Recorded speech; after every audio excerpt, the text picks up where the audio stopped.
Hi guys, as I'm sure some of you might know, I recently did an interview with Kevin Moore for the ISNN, the International Spiritual News Network, which I am super excited about. That video was posted a few days ago and I have received, I think, more subscribers in the past like 3 days than I ever have in one span of 3 days before.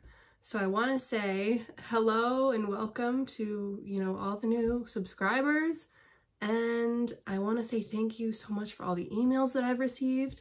My wait list for total, like all of the typed readings, plus the in-depth astrology reports, plus the pre-recorded private YouTube video readings, plus Zoom sessions, plus qhht sessions, plus, unsure but want a reading of some sort.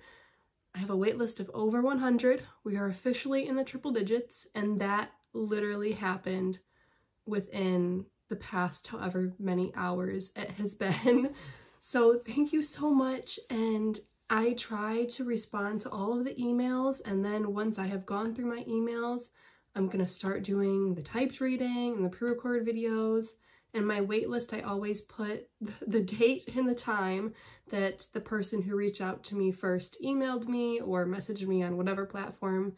Email's the best way to reach me. My email is sydalexandriaegypt@gmail.com. But I wanted to post the interview on my YouTube channel as well because I just love it. It was a great interview and I love Kevin. He's so awesome. So please check out his YouTube channel, the International Spiritual News Network. I love you guys so, so much. Without further ado, let's get into it.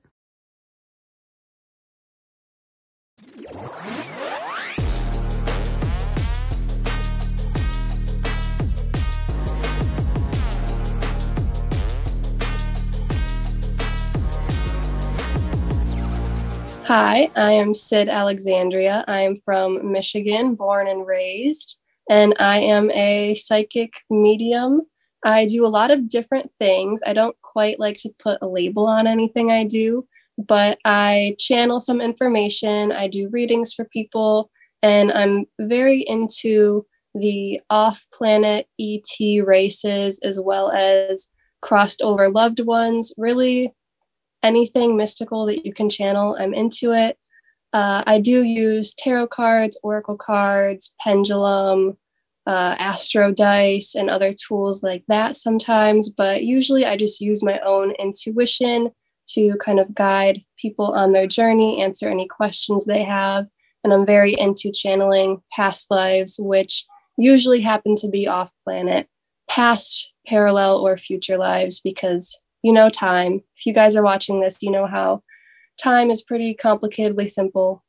So that is what I'm into. I am currently 20 years old, and I've been doing this work since I was about 12 years old. I got very into it when I was 17, and I started my YouTube channel, Syd Alexandria. So now I do a YouTube video every week talking about scientific spirituality because I'm very into the science side of spirituality. I don't think you can either have just science or just spirituality. They definitely go hand in hand. I've been skeptic all of my life until I really realized the vibrational science behind all of this. So that's what I do. I love what I do. I do astrology reports as well. I'm very into all different types of astrology, all different cultures, forms of astrology. So I do astrology reports, intuitive readings, and past life regression. So instead of me telling people what I feel their past lives were, they can show themselves that by me helping to guide them to get to this relaxed state of mind. You also do as well, I've got written down here, you may have mentioned it just there, the spiritual counseling, kind of a bit of spiritual coaching as well for maybe people of your same age group. I don't know, but is that right? Spiritual counseling, spiritual coaching? Yes, I do that as well. That's something I don't do as often, but I definitely love to do it because with this whole really spirituality becoming popular, a lot of people of all age ranges have lots of questions about it, and it can be really hard to start once you realize that you want to get into this or you hear one piece of information. It's really nice to have a guiding hand to help you figure this out, where you should really start. Because once you jump into, being interested in scientific spirituality, or whatever you want to call it, psychics, you really need to, learn some discernment and see where to start, what resources to go to, and how to trust your own intuition. Yeah. And there's so much to unpack there, right? And we'll get into a lot of what you touched on there as well. That's interesting that you mentioned the skeptic side there as well. So, because you're very much into the science, you probably would call yourself, and you have off air called yourself, a bit of a science nerd. I like science as well. I think it's great to integrate both.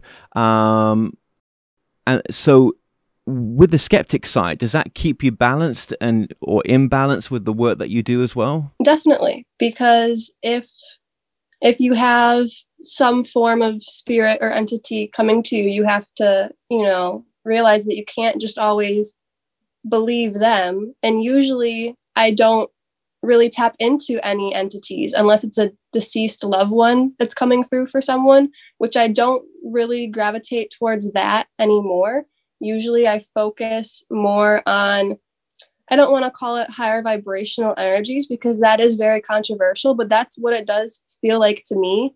And that's okay. All vibrations are okay to tap into. You just have to have a certain level of discernment, especially with those lower vibrational, maybe earthbound spirits that you could be tapping into. So I work with my higher self, my higher selves, if you want to call it that. I get information from myself, because everyone does have the answers to everything, I believe. So if you only work with yourself and ask yourself for the answers, that's how you get the most accurate information. If you do open yourself up to allow to kind of be a medium for these other entities that are more different from yourself, because I do believe we're all one on the highest level, but we are all in our individual bodies. So we've all broken off from source. If you're talking to someone other than yourself, you need to have discernment. Yeah, you do. And that's something we quickly touched upon just before we started recording this as well. I wanted to get into that as well. And we will do. Yeah, discernment's so important. It really is. And it's, well, seeing as we're talking about it, I mean, for yourself then, how would you, what would you say to someone, regarding discernment? How do you discern? Is what I should be asking. Yeah, and that is a loaded question, because we were talking about how it's hard to explain. You have to, I think the best way to do it is just ask yourself, because So if someone is coming to you saying, I'm this person's grandpa, you have to check in with your higher self and really learn to trust that. I think if you're still having a hard time deciphering, I don't know, then maybe use a copper pendulum. I think that's my go-to for a yes or no question. And I've already kind of infused my pendulum with, this is only my higher self giving answers through this pendulum. It's copper. You can use really anything as a pendulum, like I've done in the past. When I was younger, I know I would use literally anything, any old necklace, any material. But ever since I invested in a copper pendulum, they're really affordable actually online. But the copper has been such a great material to use for me, way better than even crystal necklaces, in my opinion. So that's my go-to, but you have to make sure you cleanse the pendulum and just visualize only your energy, your higher self energy going into that. Right. Okay. Well, let's get into the pendulum just a little bit later on as well, because that definitely is one of your go-to tools. Other people use that a lot as well. It's actually quite popular within the industry, I guess you could say, for many of the reasons that you mentioned there, and much more. So we met through yourself giving me a reading, and I never gave you any information about myself. I gave you an email address that really wasn't associated quite by my full name, and the reading that you gave me completely astounded me, right? And I wasn't expecting that. And doing this new docu-series, I thought, you know what, I've got to get you on.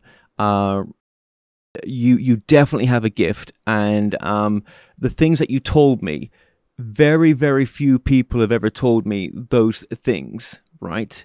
And only those that are really gifted have told me. And because when I was, first was watching your video back, because just give a bit of background that you do provide video readings, which is very unique in the sense that you'll do people can ask their questions. You work better if people submit a picture as well. I think I did submit a picture at the time, and it's easier, and you can connect better with the questions. I mean, you can't tap into things that people aren't going to want you to tap into. And I think you'd agree with that, right? Yep. But it was fantastic, the reading that you gave, and even there was a lot in the extra interdimensional kind of stuff, information in there, right? But honestly, there were things that you don't know how on path you were, right? So yeah, if there's anything you want to say from that.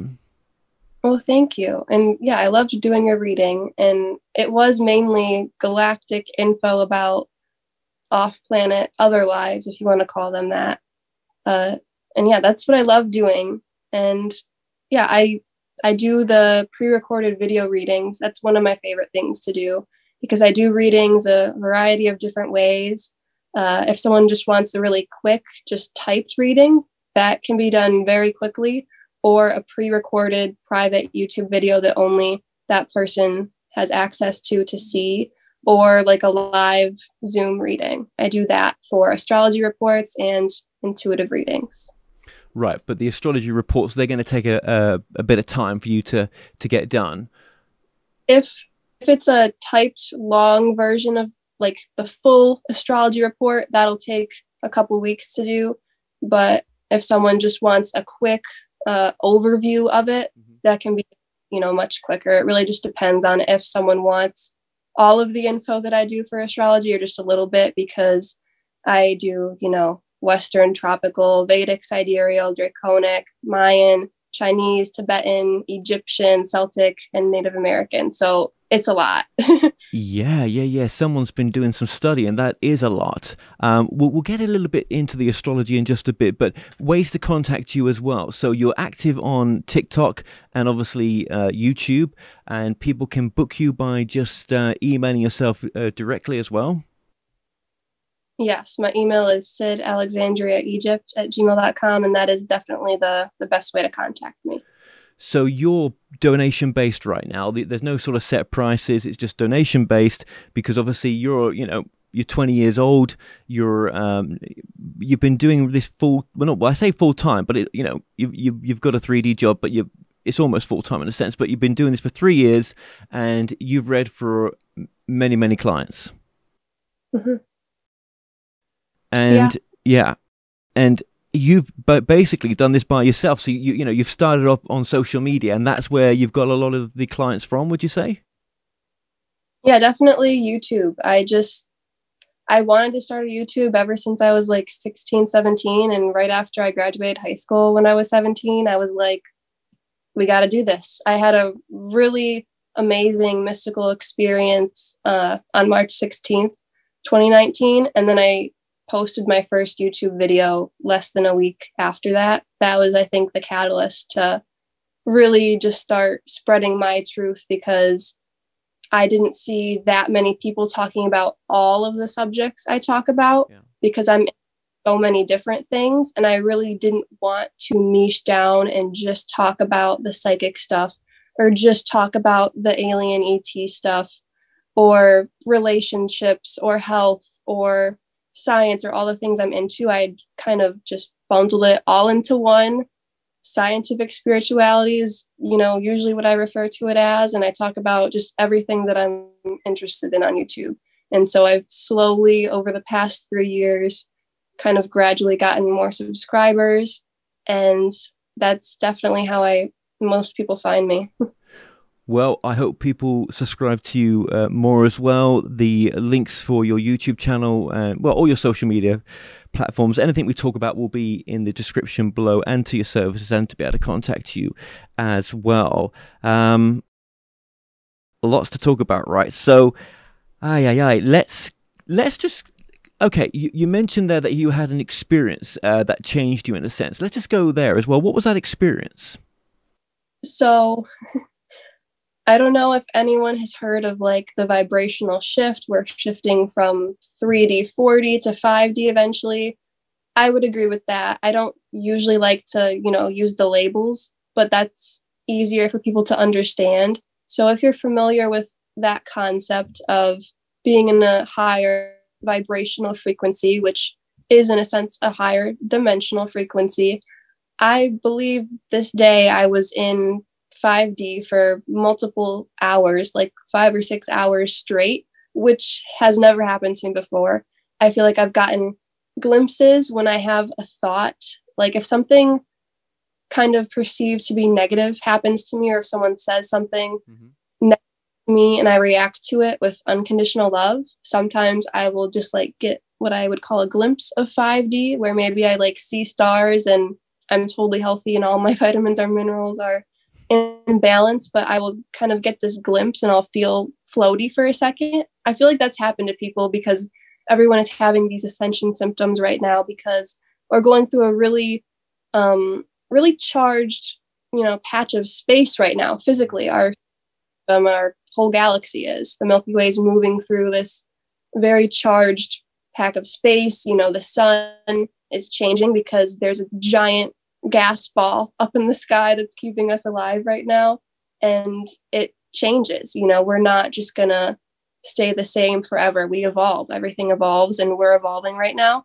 So this day, it was after I had graduated, after I had quit my job at the time at Sky Zone, and I was very stress-free at this time, and I was just diving into everything I was interested in even more. And I think that was the catalyst to really just kind of have this super meditative, mystical experience that day. And what happened was I saw myself under Mount Shasta, and that led me to research things the next day because I knew hardly anything about Mount Shasta. I knew there was a mountain called Mount Shasta in Right. school. I didn't. Yes. Yes. In Yeah, California. Yeah. Yeah.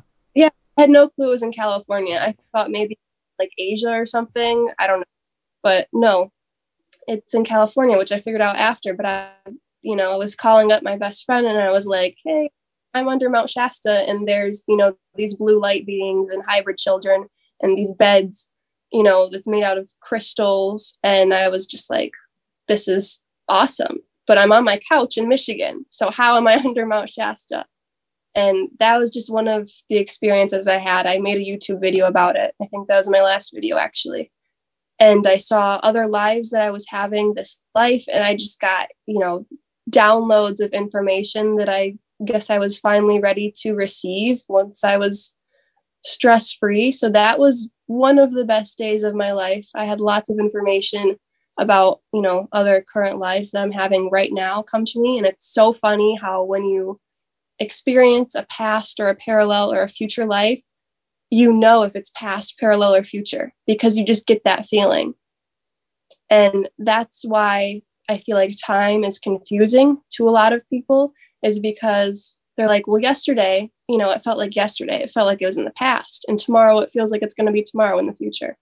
And when you feel these other lives come to you, you usually just get a feeling of when it was and how it makes you feel. And that's, that's how we comprehend time. Because I feel like as much as people say time isn't real, time doesn't exist, also to us in a human body, we have to acknowledge that it does to us right now in order to make sense of these things. Because when you get, blasted with this higher vibrational information, you got to break it down to a human level. Well, yeah, yeah. I mean, even when you say about the Mount Shasta and seeing what you think was inside it, but you don't know whether that was Mount Shasta or whether that was some other reality somewhere else, do you? I mean, Yeah, the only way I know it was Mount Shasta is because that's the first thing I said was, wow, I'm under Mount Shasta. And I'm like, why would I say that? I don't know. I don't yeah, have any information about Mount Shasta. I don't know anything about it. I've never been interested in it before. And I had no clue of its, spiritual significance. So many people say it's the crown chakra of the earth, or Yes. the root chakra, depending on the Yeah. person. Mm-hmm.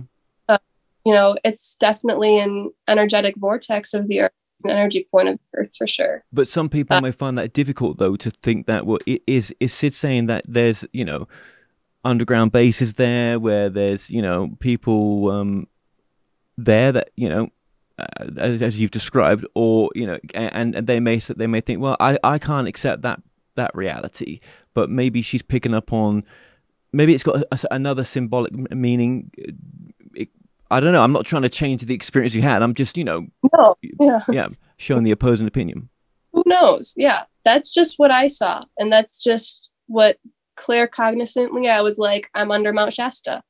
And then, what I feel like is somewhere at some point in time, there's, energetic, I don't know, astral place maybe. Who knows if it's astral or physical? I was there astrally.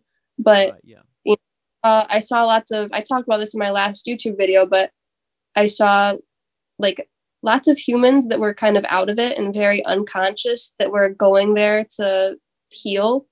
And there was, these aliens that were kind of guiding them and healing them somehow. It was mainly young girls, but there was people all ages, all ethnicities, guys and girls there, but it was definitely a healing center. And I got that feeling, and all the ETs, the blue light beings were the main ones I saw. And they were all kind of like, right. Wow, she's aware right now. What the heck? Hi. Yeah, that's supposed to be. Right. But and this could have been astrally in a sense where, it's not in this shared reality, but it's some other place. Yeah. Okay, well, thank you. Thank you. Yeah, we'll link that video that you're talking about as well in the description. I mean, obviously, doing this work, do you question the nature of the soul in a sense? And if you do, what do you think it is? Oh, the soul. So, I mean, I do believe on the highest level, everything is just all one. We're all one connected, just ball of energy. And I feel like, we decided to break off from source, I guess. And I know those are kind of cliche terms to use, but really that's the best way to understand it. Is we did break off from this one, infinite energy, and that could be called source, I guess. So we're all a part of this. And I think there's different collectives within that. So people will use the term soul family, star family a lot. So I feel like, we do have these groups of people that we usually decide to incarnate as. And I think some people would consider someone else in their soul family maybe a twin flame. That's controversial because some people swear that they've met their twin flame. I'm not discrediting that. I'm just saying I believe it's a part of, someone a part of your soul family who you're close with, you've had maybe the same lives with, if that makes sense. And then maybe you do have twin flames and then you broke off from that. But you have, the collective source and then large soul groups, star soul families. And then you have your individual soul, who you are right now. And I do think your soul can decide to split off and have other lives right now. If you want to call it a twin flame, that's fine. So you can have other lives. And for instance, me, I believe I have another life going on right now around the star Antares in the Scorpio constellation. So you can have other lives right now off planet. And then you have, a part of you in your human body. But if you think of it, if you have all this energy, right? It's kind of like you have all this energy right now and you decide what you want to do with it. Do you want to go to school? Do you want to have a job? Do you want to read a book? Do you want to make some food right now? Why would you be like, oh, I'm just going to make food my whole life. That's all I'm ever going to do. I'm never going to read a book. I'm never going to do this. So if you have all this energy in your soul and you have the ability to go into different bodies right now too, I believe most people would do that? Why would you just put all of your energy into one life? I feel like you can have most of your energy here on earth right now because it's a very important time, but you can have your energy in other places too. And I think as a soul, you know, you're currently a human. You could be other things like we talked about. But I feel like after we die, we go to this realm, which I guess people could consider heaven and hell, kind of intertwined as one, where there's higher vibrations, you know, if people want to say up like heaven, and then lower vibrations, you know, down like hell. And then there's the space in between because, you know, where would the okay people go? It's not just heaven or hell. There's room for everybody in this realm, and it's a spectrum. It's not just black and white. And I think you're kind of in this realm and you feel the energy you gave off. So if you did all of these amazing things and you made people feel so amazing, you're going to feel like you're in heaven. And if you did some bad things, you hurt people, you're going to feel that, and you're going to feel like you're in hell. And then I think you also get reincarnated because I believe in all these other lives. So once you're ready, I feel like you go to another life that you choose. I feel like when you die, you go to a stargate, which is the more physical aspect of this. I believe there are certain stars like Antares and like Arcturus, for example, in our Milky Way galaxy, where we kind of go, and it's kind of like the airport. Like after you die, you go to the stargate if you go into the light. And I feel like psychics and mediums are very well aware of souls who do or don't go into the light. If you don't go into the light, that means you don't go to the stargate yet, and you're kind of lingering. And it's because you do have unfinished business, which you hear a lot about ghosts and who are more earthbound. You know, it's because they're not even ready to really go to that realm fully. I feel like they're still kind of lingering on earth. And yes, maybe they are slightly in that heaven hell realm, but not fully, because they're not ready or they don't understand. Because I do think Earth is a very dense planet, and people talk about how Earth is a prison planet and souls get trapped here. And what I would say to that is yes and no. No, but it is kind of, I can see how people would interpret that as being a prison planet, because since it's so dense, I feel like souls can kind of get confused, and they're like, what is this light? I don't want to go into this light, because they're just so stubborn and they've kind of been on Earth so much. And I do think that's how you can get kind of trapped on Earth as a spirit. And that's when you need someone to assist you. And since it's in such a low vibration to be stuck on Earth as an earthbound spirit, usually that requires human psychic mediums to help you, because an extraterrestrial being who's high vibration isn't really going to be able to come down that far to that level. Maybe a lower vibrational extraterrestrial, because aliens aren't all good. You know, there's high vibrational entities and low vibrational entities everywhere in the universe. But I do think that's how you could kind of get trapped on Earth. But if you go into the light, into the Stargate, I feel like there's kind of a council of beings that will help you realize, okay, so, you know, how was that life? What do you want to experience next? What do you need to learn? And then I think you definitely have, you know, your own choice at the end of the day, because everyone has free will. But I do think they kind of help guide you to make that decision and point you in the right direction. And then once there's a birthday that suits you, because astrology, I feel like you're reincarnated into, you agree to. With this work that you're doing now, right, and trying to make it your sort of full-time thing, there's no one else in the family that's ever done this before. You're the first to sort of do this type of work with the spiritual that I self. know of. Yeah. I don't know much about my family and my ancestors. I've heard some stories, something like that, and I have some jewelry passed down from me that looks kind of weird. Right. I think it's not. This is what I forgot to mention the other time. I really don't know much about my family, but there is some jewelry, and I don't know if it was just popular back then or what. But for instance, one of my grandmothers has Egyptian ankh, and then She has this necklace with a hand on it. I can find it somewhere in here. So what I'm thinking is maybe somewhere along the line, someone had that was more open. Yeah, I think so. Yeah. And it's so weird that they didn't mention it to me, but then when they die, they leave me with the spiritual jewelry. Well, are they from Europe? Were the descendants? Were they from? Must have been from Europe. Some of them, I'm guessing. The grandma who gave me this jewelry is very Polish. Polish, right? Okay. Yep. Ah, Polish. Yes, yes, yes. I have a lot of, on my mom's side, there's lots of, well, both sides, there's lots of Irish and Scottish, but I have everything in me. I'm a little bit Northern African, a little bit Middle Eastern. Yeah. I've got a little bit of everything. Yeah.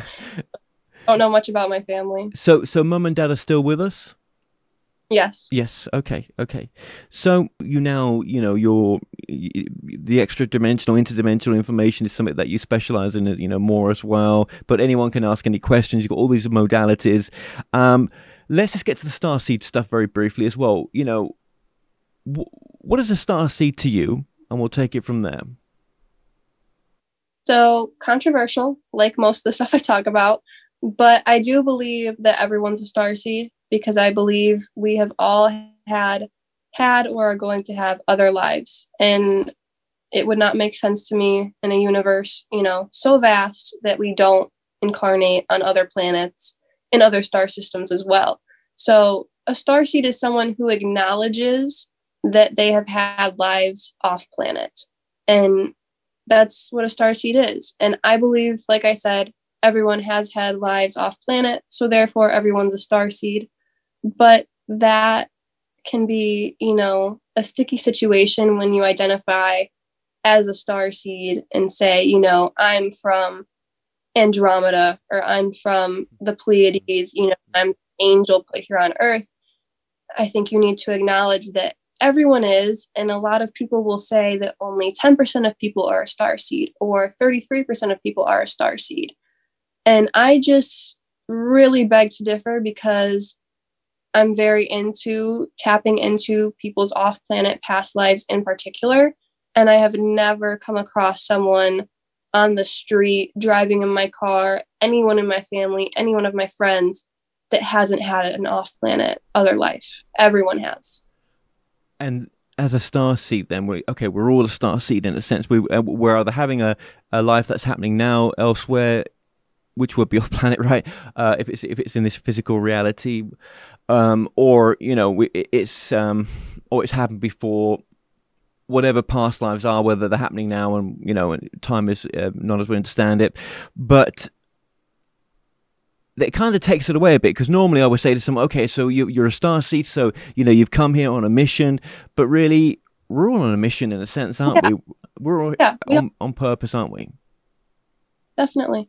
And I think maybe some people are here more to witness other people kind of make big moves, and they're making big moves themselves, but maybe they're more here to learn and just be here to anchor the energy, because people don't realize how powerful just being here is. Even if you're happy, if you're sitting on your couch and you're not doing anything, but you're happy, that is powerful in and of itself. Of course, taking actions and speaking on things is going to raise that energy even more. However, if you're taking action and doing things and you're not happy, then sitting on the couch being happy is going to be better than that. So I think that's nice and important for people to hear, is that you don't have to be at the front lines. You can be in the pack. It's important to have the numbers of people here that are here who acknowledge the fact that they are powerful and they create their own reality, because that's the biggest thing you can do here on Earth. You don't have to be president. You don't have to be a famous singer. You can just do what you do and help your community and have small communities and make healthy food for people and be a channeler, be a psychic medium in your community, be a shaman, be a medicine man or woman, that is so powerful. So it's not like we're all meant to be Beyonce and Justin Bieber. You know, we have our own mission, and that could be helping our community, becoming more sustainable. And we're all here to break down the current system that's clearly no longer working. That's why we're all here. I think, you know, we all came here at this time, powerful souls. If you're on Earth right now, you are a powerful soul. And yes, you might be one of those people who have had more Earth lives than other people. I remember when I was younger, there was this girl in my friend group, and she would tell us how many past lives we've had. And recently I got the download that she was telling us how many Earth lives we've had. And if you've had more Earth lives and you do feel like you're stuck in this prison planet, if you know, subscribe to that narrative, if you want to say that, then you're here to really break the cycle, this like karmic cycle that we've had on Earth. You're here to help end that prison planet feel that some people feel like they're a part of, because not everyone feels like they're a part of that. Some people are like, what are you talking about? Earth is this beautiful, abundant place.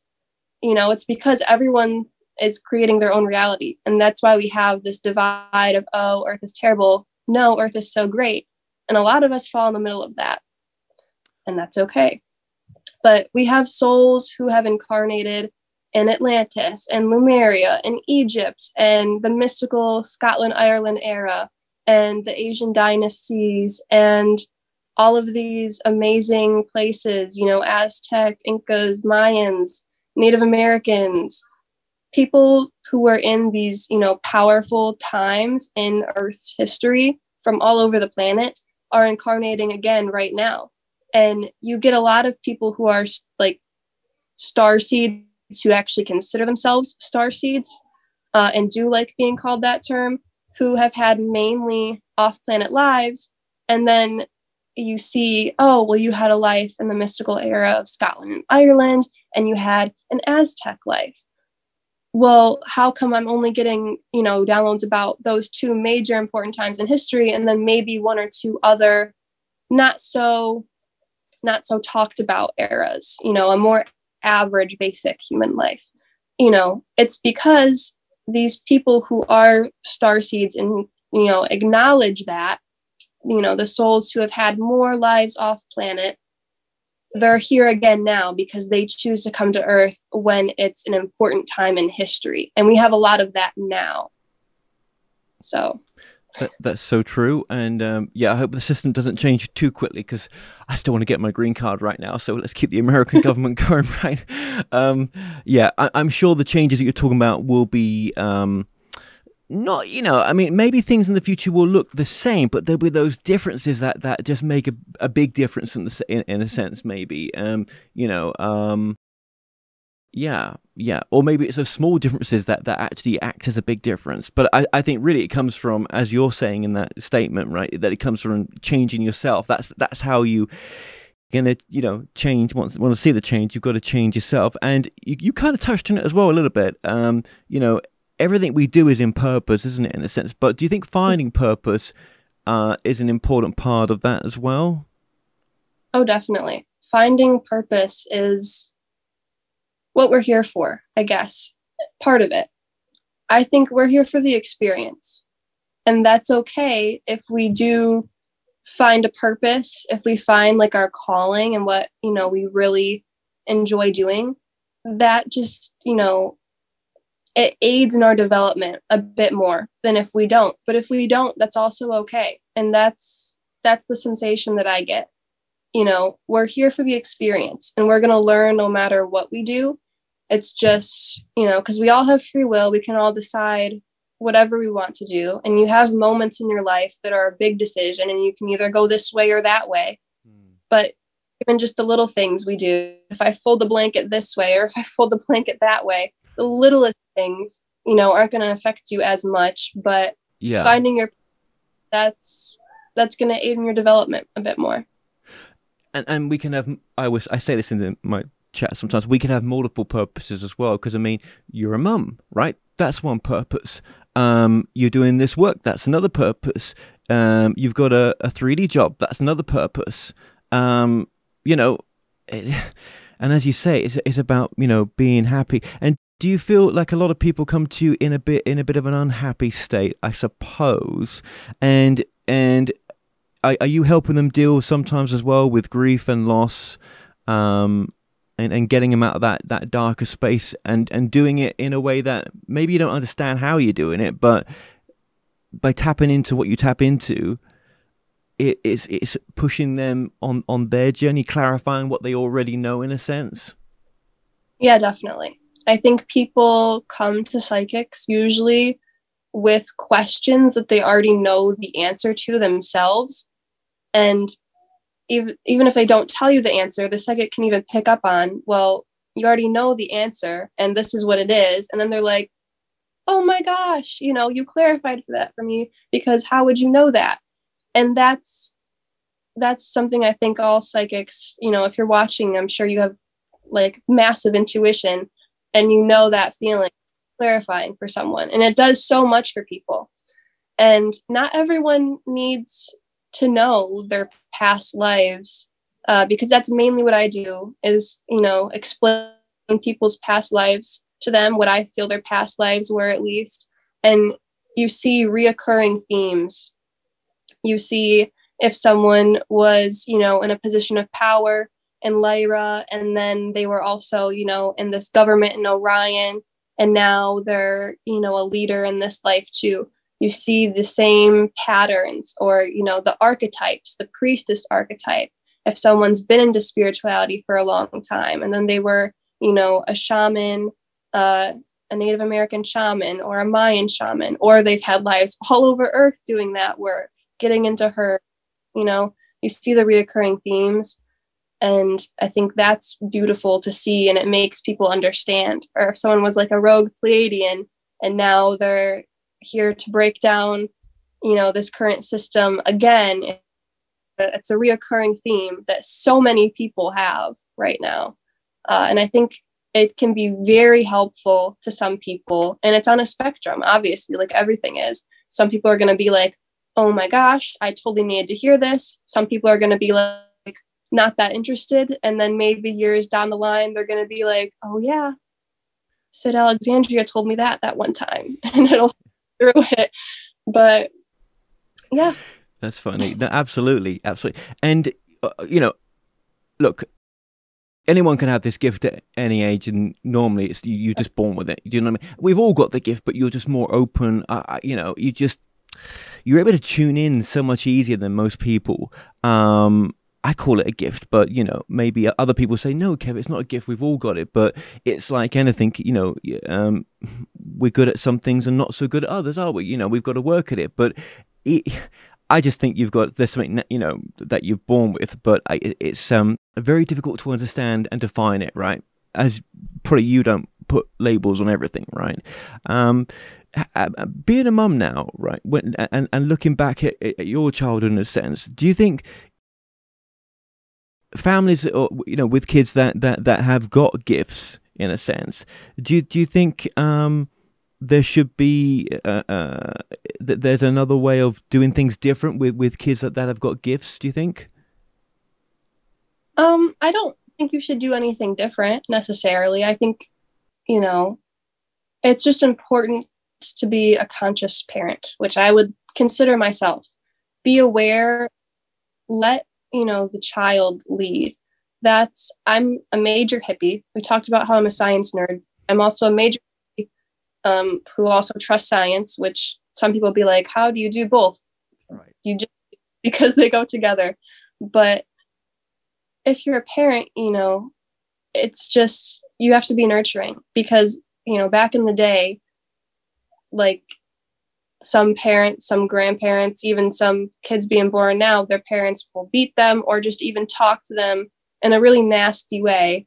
And clearly that's not going to be beneficial to them. And some people would still argue that it has benefits, that it makes you stronger, not in a good way. it makes you resentful. It makes you angry.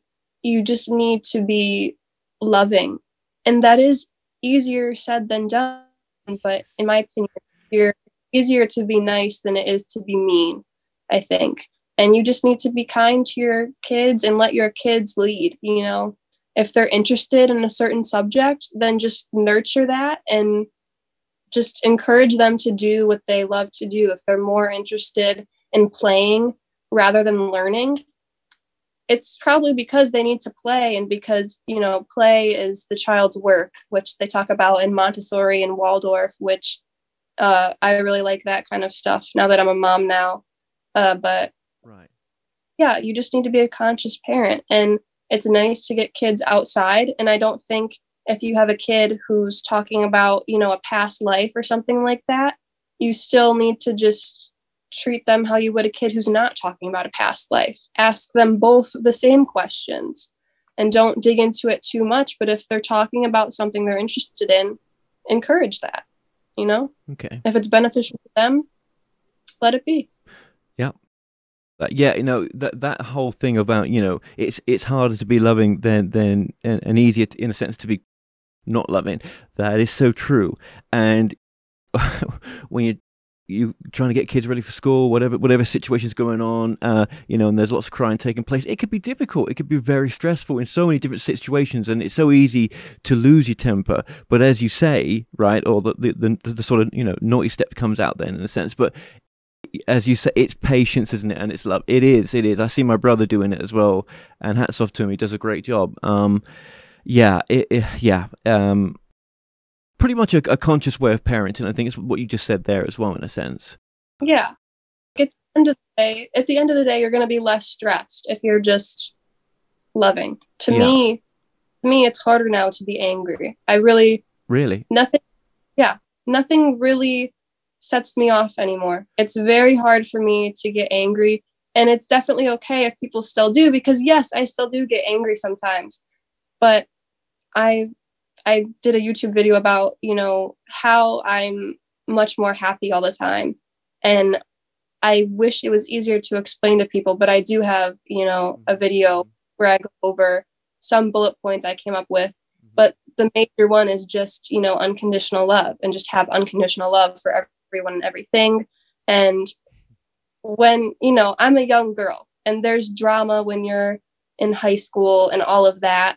And so there was a few people I was like, oh, I don't like them. They've done this and that to me. We don't get along. And now it's like, it's so funny. I will have dreams about them sometimes.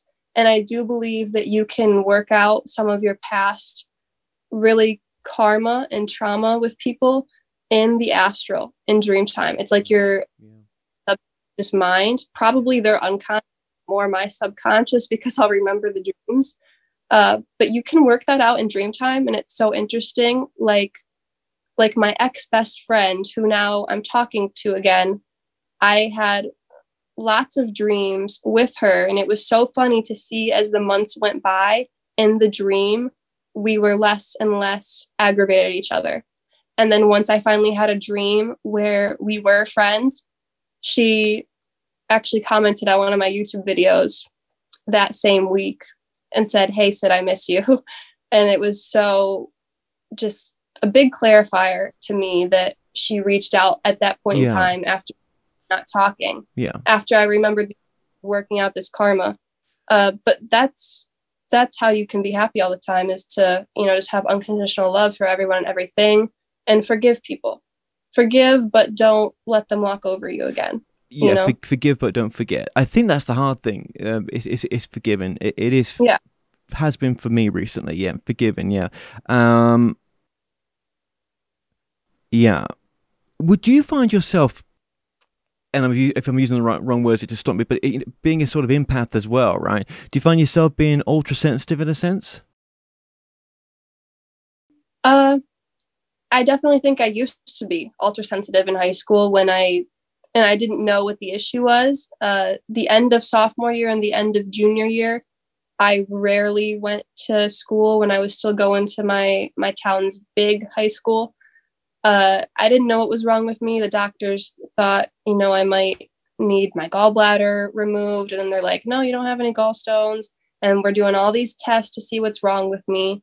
And everything's coming back fine. And I was just like, I don't know, my whole body is in pain. I'm just in pain. And I do think it was just being ultra empathetic towards people and picking up on their energies and not knowing my boundaries yet. That's a big thing, because you can definitely, psychics, they very often have like fibromyalgia, things like that, and their whole body will just feel like they're in pain. And it's because, in my opinion, my non-doctor opinion, that you're taking on these energies. Yeah. Because everyone's an empath, and everyone, everyone's an empath. And then you can also have sympathy for people too, which I feel like is a bit different, but you can unknowingly let these energies into your body because you're sympathetic and you feel bad, but then you're also empathetic, so you can feel it and you want to take it on and you want to, heal it and transmute it, and be like an alchemist. But sometimes you take on way too much, more than you can handle, because you're just too giving, which is a very common, can that attract sort of energy vampires in a sense? I mean, that's my word for it, but narcissistic people or people that want to control, dominate, do you know what I mean? Because you come from that space. Yes, exactly. And also, it can be because you're just so full of love, and then these people are like, oh, that person's easy to kind of prey on. And sometimes the narcissists and the abusers do it kind of unconsciously as well. And it's just those energies attract, because I feel like if you're in a certain vibration, some people are naturally attracted to you. Some people are naturally repelled to you. It's all about vibrational matches. And yes, you can have a vibrational match if you're in a high vibration and you attract another high vibrational person.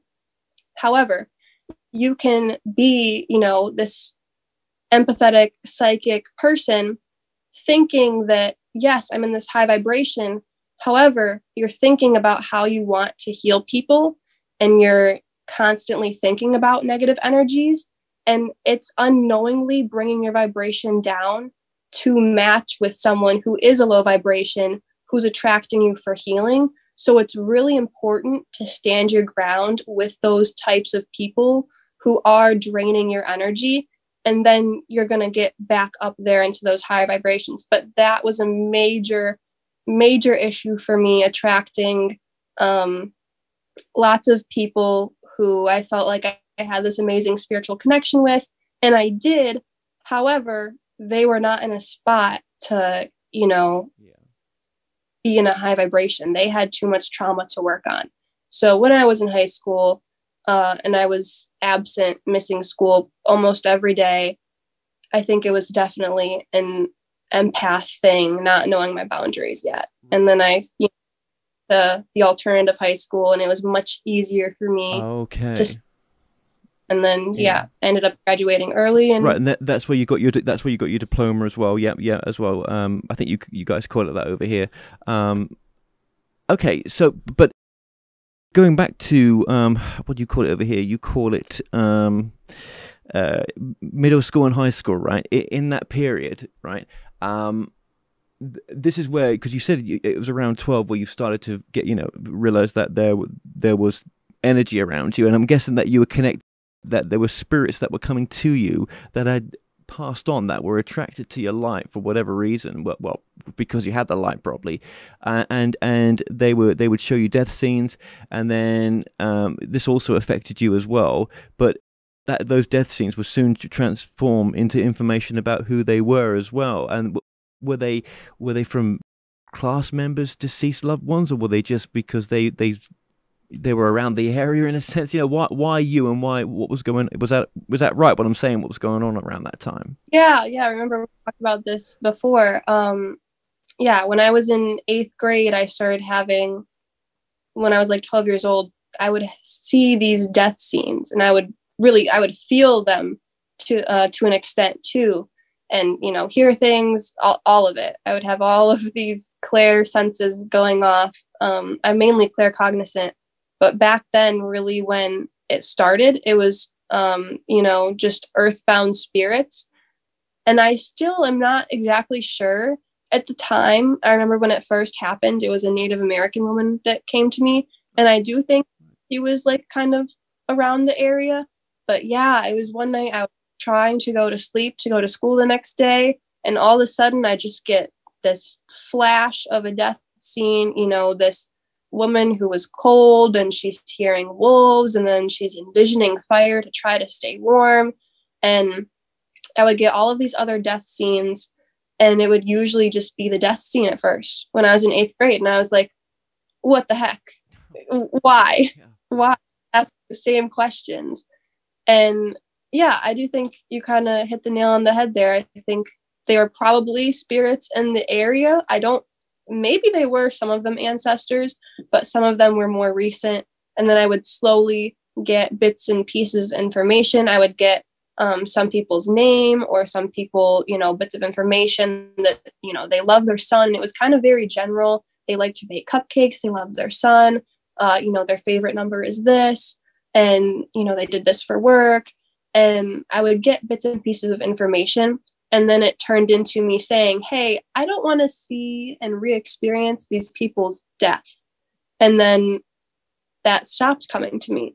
Or I created kind of my own boundary, and then I wouldn't see that, or they would, like, my higher self would ask, do you want to experience the death scene or just get the information? No, just the information, please. I don't know why the thing came to me first all the time, but yeah, that was okay, so this was happening at home as well. I mean, I mentioned the high school era there, but I'm just kind of placing your age. This wasn't so much at school this was happening. This was more, this was just, well, was it actually? It was at home and at school, maybe. I don't know. I mean, yeah, you'd have to.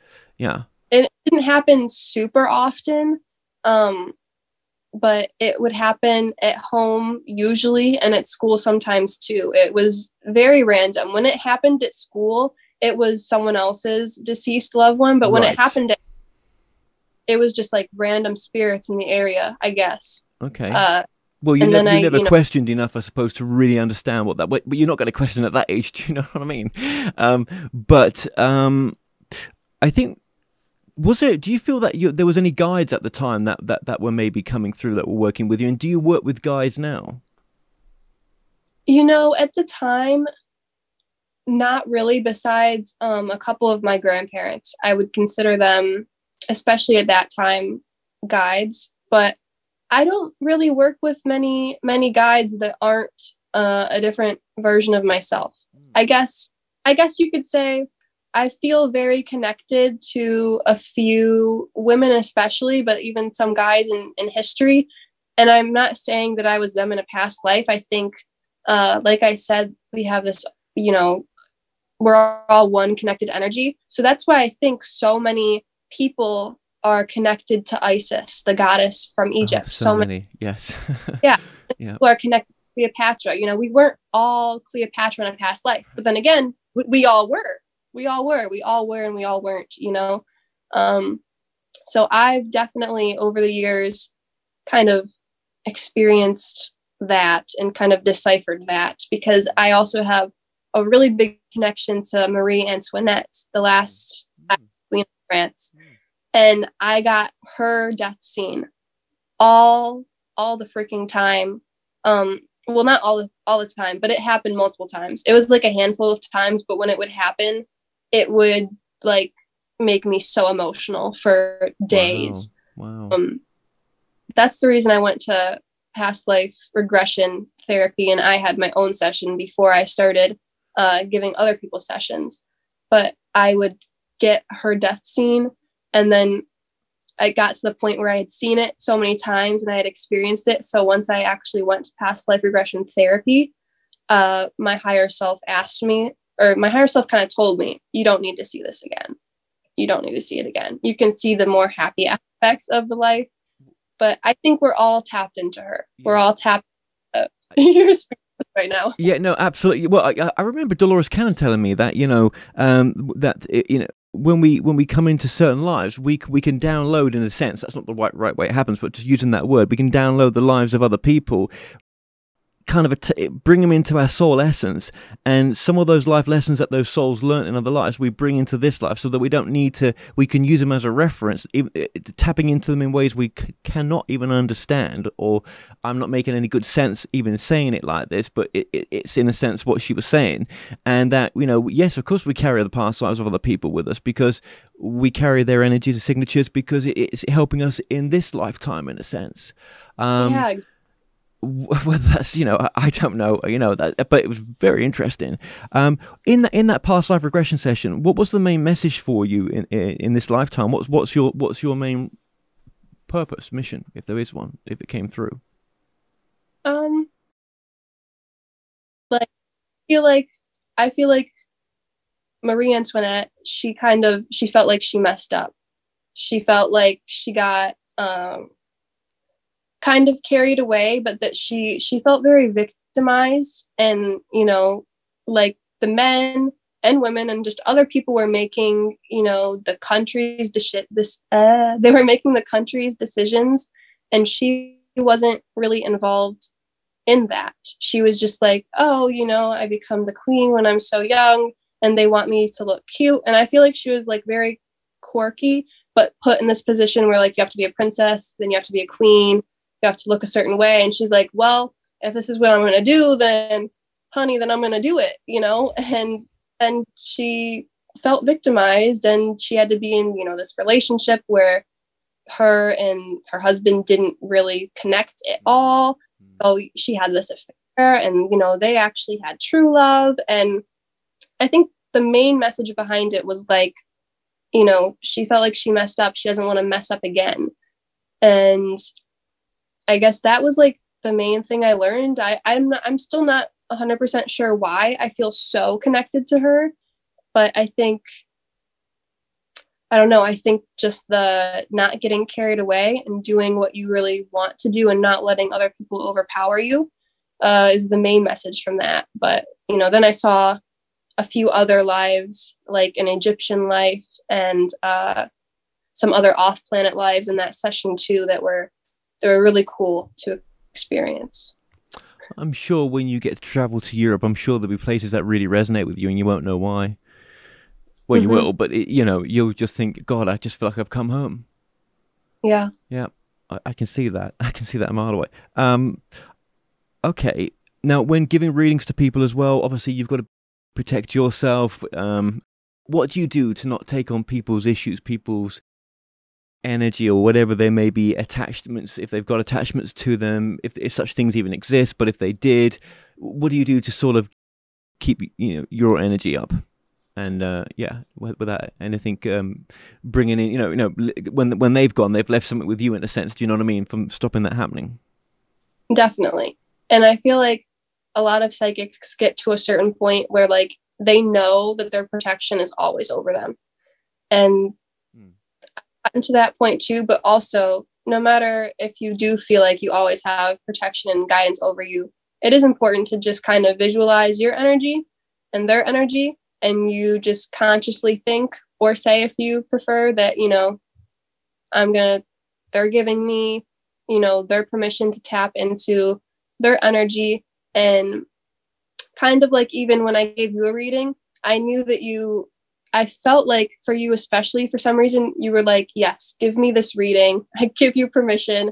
And that's what people do when you agree that you want to do a reading. That's them already agreeing to let you tap into their energy, more so than if I just see someone on the street and I can say, oh, Syrian, oh, Anunnaki, whatever, because a lot of people aren't thinking, oh, I give this person permission to see my ET past lives, because a lot of people don't even know that they have them. But when you are getting a reading from someone, you give them access to more, because you give them permission. And then the reader, like myself, I just make sure before the session starts, I say, you know, the information coming through is for this person.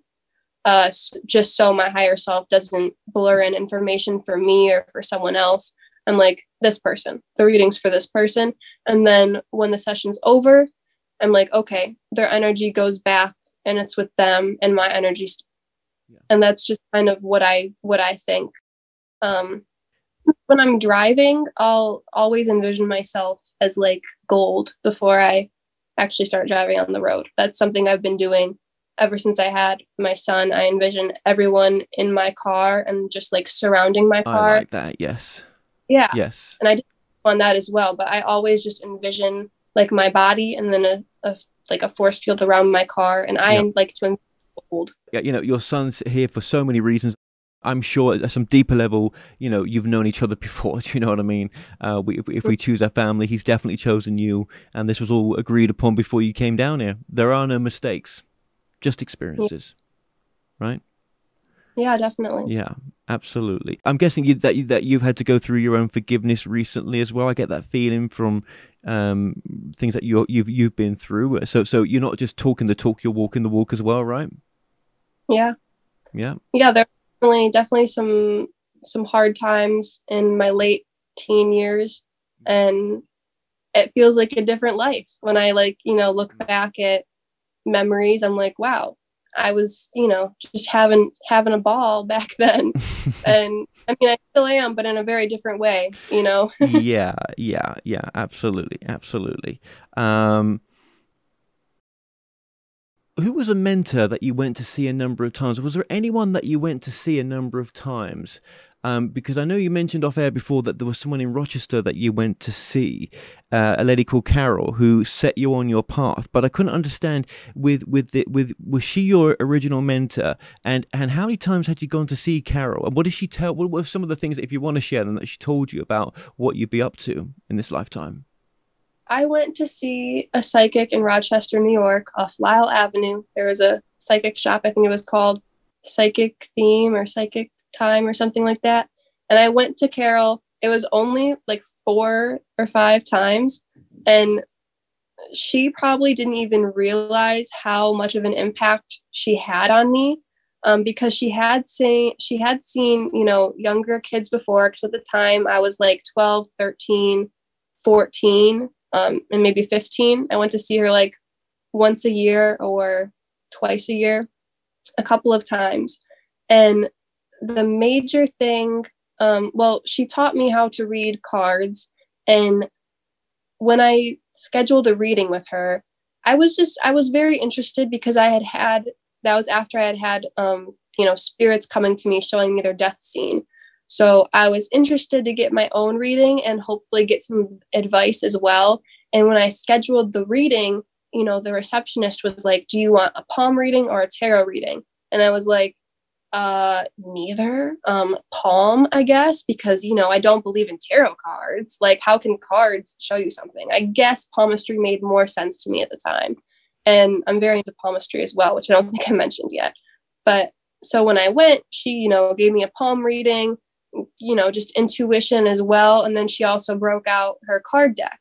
And that's when I realized, oh, these cards, they're just like a tool that she's using. And it's her bringing through information for me. But, the cards are just popping out because it's a vibrational match. And she helped me understand that. And she got me into crystals too, because she told me that she would hold a crystal before the session. So she taught me a lot about just basic mediumship tools and abilities, and helped me to kind of set the boundary. Like, she asked me, does it bother you when people come to you and show you their death scene? And I was like, yeah. And she was like, okay, say it out loud then. And I did. And I had an ancestor who was really bugging me as well. And he came through in the reading and just said that he didn't want to cause me any pain like he did my other family and ancestors as well when he was alive. And I was just like, yeah, I forgive you, but get away from me. So she helped me set that wall up too, which was very important and really helped me out a lot. But the piece of information that she gave me, I asked her a question and she told me that I was astral traveling. She said I was astral projecting 24/7 unconsciously. And at the time I was like, I don't know what astral projection means. So, I searched up on Google and YouTube and all of these things. I use EcoSci now because it plants trees and it's way better than Google. But at the time I was just, searching the internet for astral projection. And that's how I found Koi Fresco at the time, who now goes by the Shuddha Das, and who now I don't resonate as much with anymore. But that's how I got into scientific spiritual YouTube. And that's how I got into new age things, which I then realized are really have always been around. And there's just like a new modern twist to it. And now there's businesses being made out of it again in a new way. But her saying astral projection and me not knowing what the heck that meant was really what set me off into researching all of this stuff. And now, go ahead. Sorry. Sorry. I was just going to say, now looking back at it, I think what she means by the fact that I was astral projecting 24/7, I think she means I'm tapping into other lives right now. Like, yes, I'm astral traveling, but I don't think she did not get into any off-planet stuff.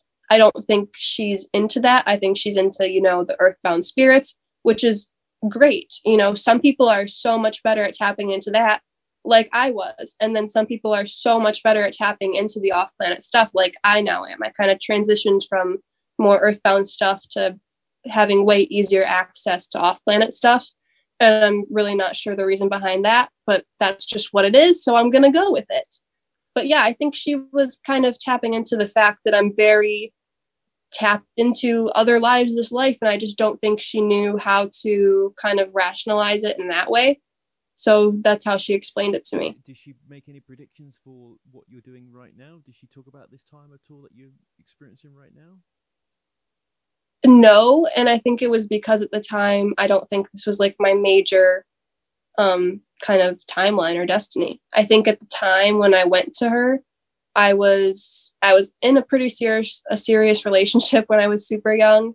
And I think she was tapping more into kind of if I stayed in that relationship and if I ended up, opening up a car shop or things like that.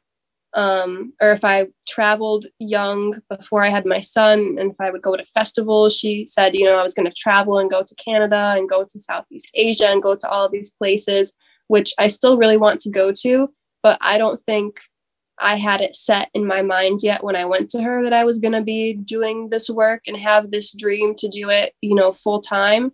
Back then I was really interested in it, but I didn't really think that it would be a full career. I was thinking a bit more, a 3D matrix career, and then this on the side, I think.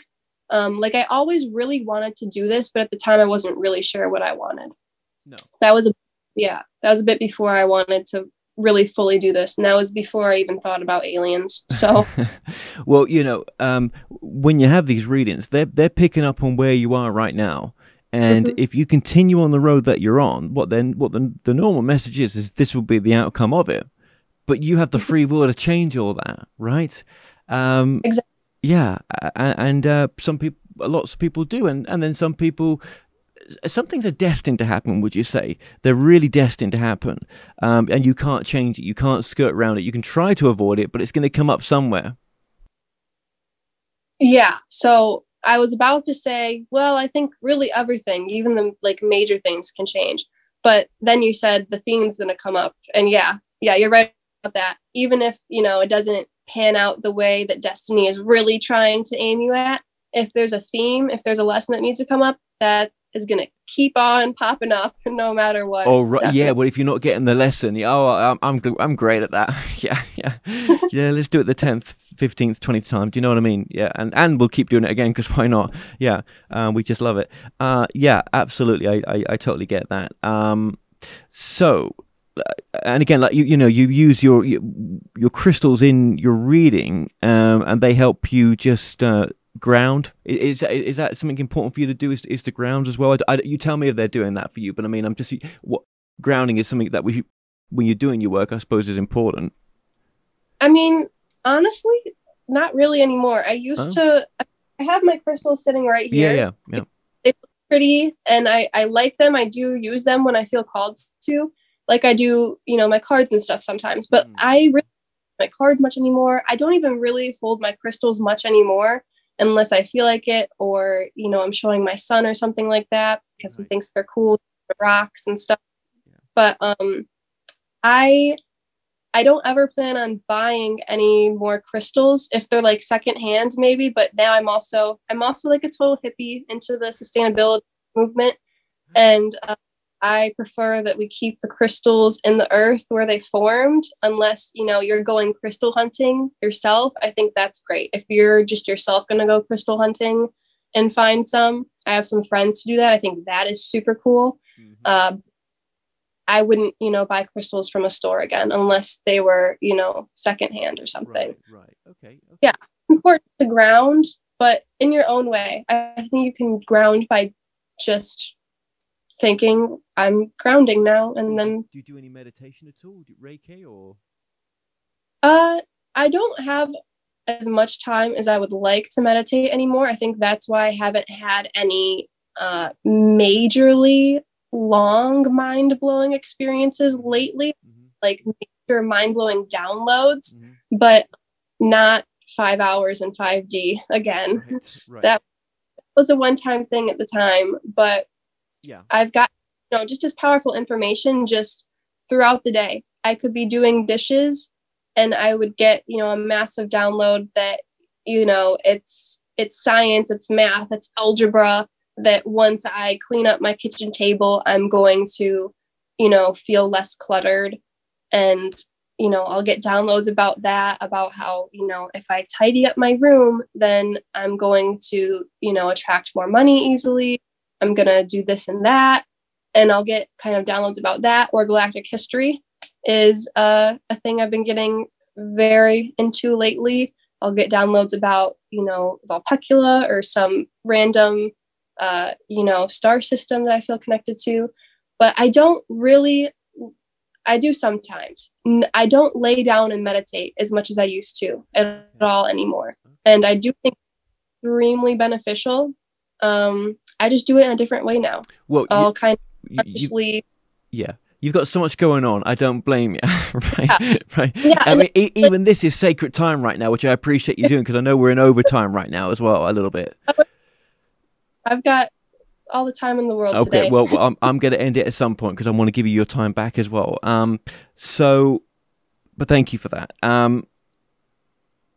There's a lot of people that always talk about the healing. They're on this journey of constant healing. I need to be healed. I've got to heal myself. I'm this, I'm broken. I want to heal. I don't know. Sometimes it just it's constant for some people, isn't it? And for others, it's a sort of temporary thing. Yeah. Everyone has to go through it, and even if you are always happy, there's going to be days where you just need to go through it. There's going to be rough days for everyone. You can't get out of that. But like for me, if I do try to meditate now, sometimes I will and it'll work and I'll get an amazing download and then I'll fall asleep. And when I wake up, I know that something amazing happened and I downloaded all this information. And then if I try to ask, well, what was it? I don't remember. So that happens to me a lot. Yeah, that's common. Powerful. Yeah, if it's really powerful, I'll fall asleep. And when I wake up, I'm like, wow, I did this amazing thing last night. I learned so much. Then I'm like, so what did I learn? I don't remember. Well, it's like a dream, isn't it? You know what I mean? You had that fantastic dream, and then if you don't journal it down, it is history. But then you can relive the same dream sometime. You're like, hang on a minute, I'm aware of my dream, and I know I've dreamed this before. I've had that a few times. But yes, yeah, I know exactly what you mean there. Yeah, because now whenever I wake up, I always write my dream down. Like 95% of the time, I'll remember it. But I know that 5% that I don't remember it, because as soon as I wake up, that's one of the first things I think about is, write my dream down before I forget.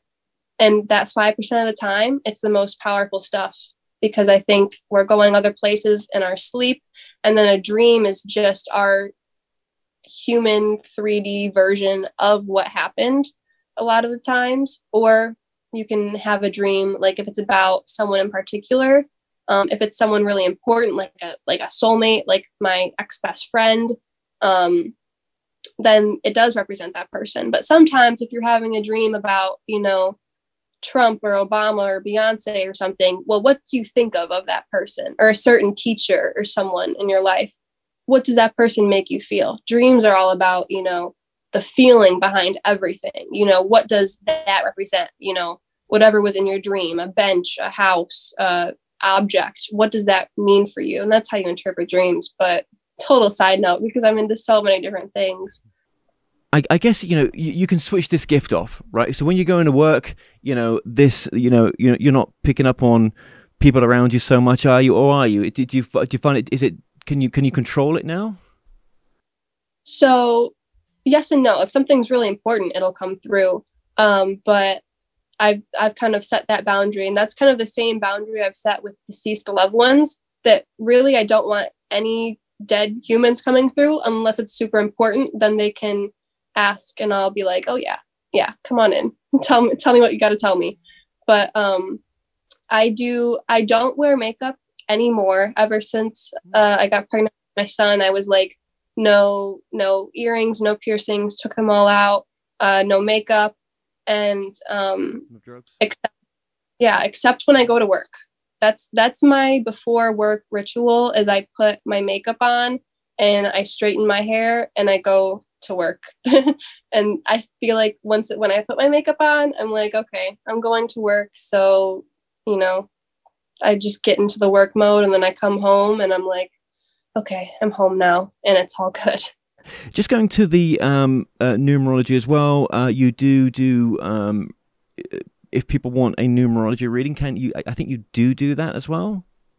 Yeah, and numerology I'm getting more into, because right now I do like modern Pythagorean numerology and Hebrew.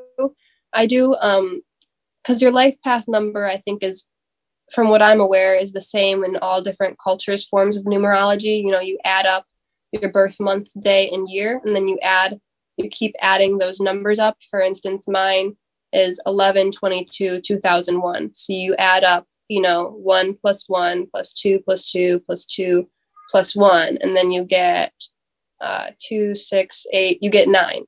But if it was a different number, then if it was like, 22, then you would add the 2 and the 4, or you would add the 2 and the 2 and you would get 4. So you just keep adding those numbers until you get a single digit number, or until you get 11, 22, or 33, because those are kind of considered master numbers. And 11 is, an enhanced version of a 2. A 22 is an enhanced version of a 4, or a 33 is an enhanced version of a 6. So the life path number is the number that a lot of people, I think, tend to know. But you can find, your what people call an expression number and a soul urge number from adding up in modern Pythagorean numerology. And then also in Hebrew, they have a system where a certain letter represents a certain number. So you can add up, the letters of your name translated to numbers, and then you add those up. And then you can add up just the vowels of your name. But yeah, I'm getting into other forms of numerology as well, which I'm excited. That's interesting. Yeah, because with numerology, you've got the sort of karmic lessons with numbers, life path, as you've kind of mentioned, the master numbers as well. I find numerology really interesting. Well, relationships, money, it's all connected, isn't it? It's all in the numbers, and it's really accurate as well. And there is, I'm sure there's a subconscious part of it with your, the mind and soul that go into putting that together as well. Sometimes, well, most times. And I think that obviously you do astrology. Do you do birth charts? Is that the main? Yeah, that's what I usually do. Like if I do an astrology report for someone, I look at a bunch of their different birth charts. Like I said, I pull up all of the different.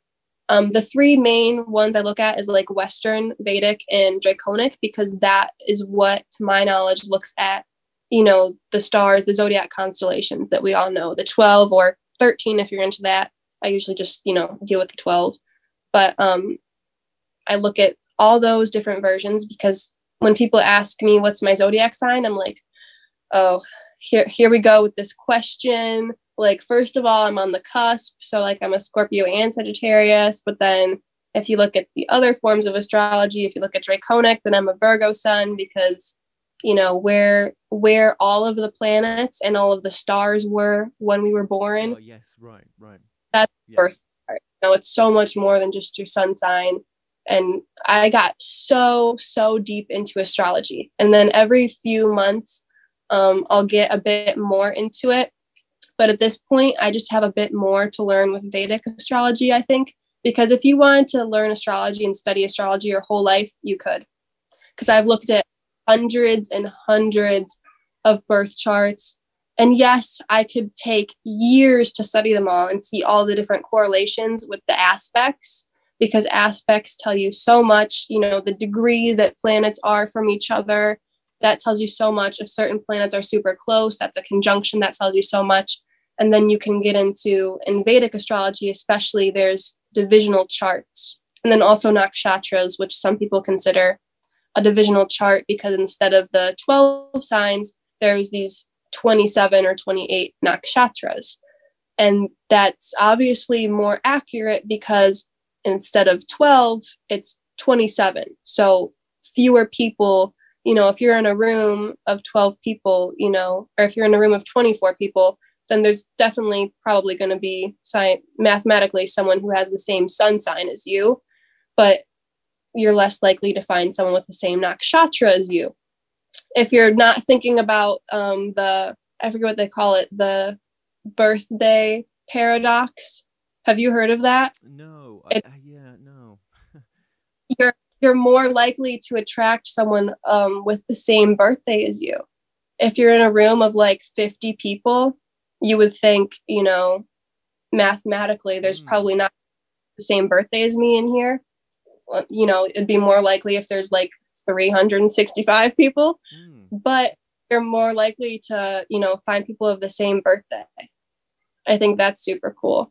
But that's another total side topic. But yeah, I got very into astrology. So that's why if you want a full extended report, it takes me so long, because I list out, you know, divisional charts, and I list out fixed stars, which is super interesting. And you can tell where you've had connections in past lives, especially because if you look at points in your chart that are, you know, prominent for past lives, like you look at your South Node or your Chiron or your fourth house to see about your past and your past lives. If you look at that on a fixed star chart where, you know, all of your planets are aligned to fixed stars, you know, a fixed star is this degree, this zodiac sign. If you have your Chiron, that degree, that zodiac sign, you've had, you know, trauma and karma with that place. So you can see, oh, you've had a past life there.